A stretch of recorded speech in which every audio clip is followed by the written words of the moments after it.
සබත පිහිටවන ලද්දේ මිනිසා උදෙසා මිනිසා සබත උදෙසා නොවේ.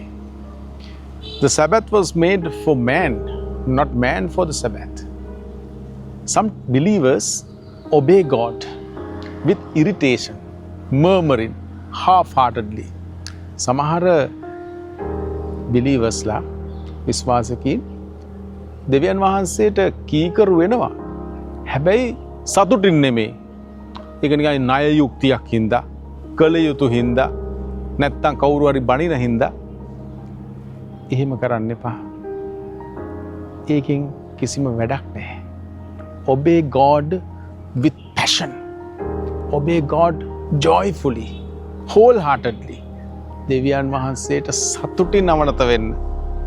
අන්න එතකොට තියෙන සාර්ථකත්වය ඕගොල්ලෝම අත්දැකලා බලන්න.